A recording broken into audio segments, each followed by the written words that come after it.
Hey guys, today I'm going to be showing you how I sidechain with Soothe. This was somewhat a suggestion from my Discord server, so if you want to join that, link is in the description. While stuff like Pro MB is going to be really good for making your mix like pump with the drums, I really like what Soothe does, because rather than just ducking anything, it just kind of makes room for it dynamically, and that can be really great for bass and kick drums, vocals and instrumentals, synths and the vocals, and just about anything else that you can really think of. So without wasting any more time, let's just show you how to do it. So this is the mix as it is right now, with no side chaining with Soothe.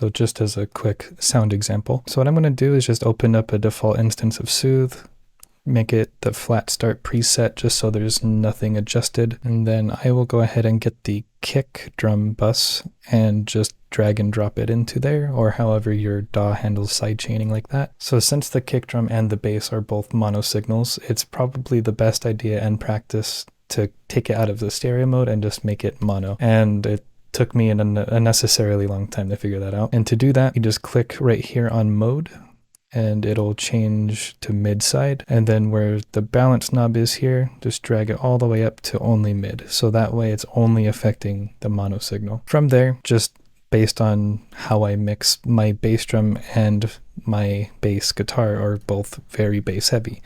So I will just make it a little more sensitive in the bass range and just kind of figure out and go by ear. But for now, I'll just leave it there and just drag this up a random amount and just do it 0.7. So if I solo both the bass guitar and the drums and just play it, I'll just take it off just so you can see what it's doing. So this is on.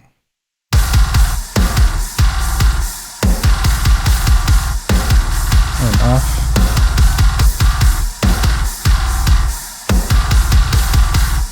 And one more time.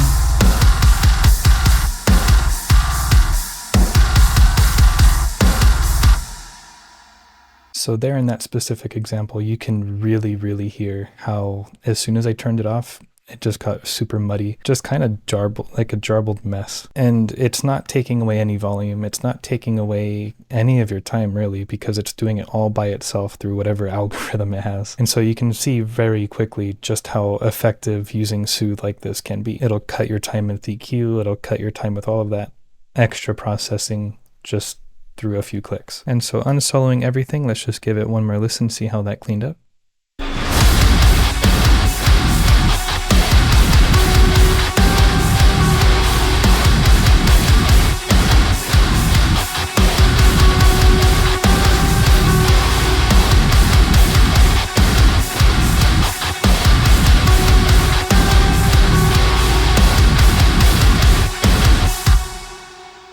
And so that's another good example that I have where it is very important to dial in those things in the mix, because when I listened to it in the mix, it was a little too thin at that point. The guitars got a little too loud because the bass wasn't really canceling it as I kind of planned for it to. But once I brought it back a little bit, it was perfectly fine, and again saves you so much time. Since this track doesn't really have vocals, I'm just going to go ahead and switch over to one of my band's demos. You will also find the end card at the end of the video. Song just released, it's called Error, and it's really good. You should check it out. I'm just going to quickly show you how I would use it to sidechain vocals to the instrumental bus, just because I find it makes the vocals stand out just a little bit more. So I'll just go ahead and do the flat start again, just so there's no interference. Everything's already routed even though I already reset the plugin, but basically it's the same as the kick. You're going to just take the vocal bus, route that over into the plugin. However you do that in your DAW is different on every DAW, and then you're good to go. So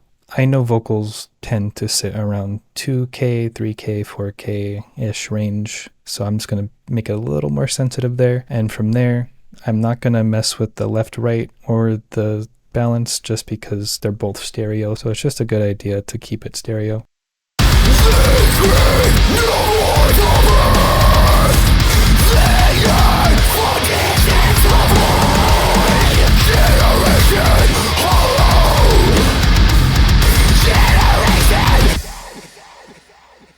And so yeah, I kind of just did it without speaking there, but it did make a little bit more room, and I'll kind of just show you the proof there. So even if I solo out the mix bus,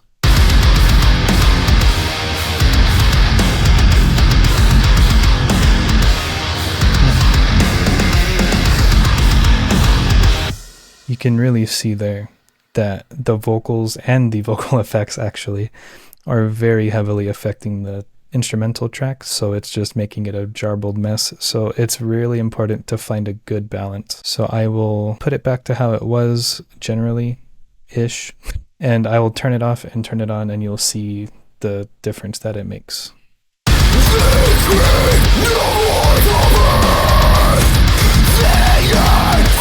And off. On.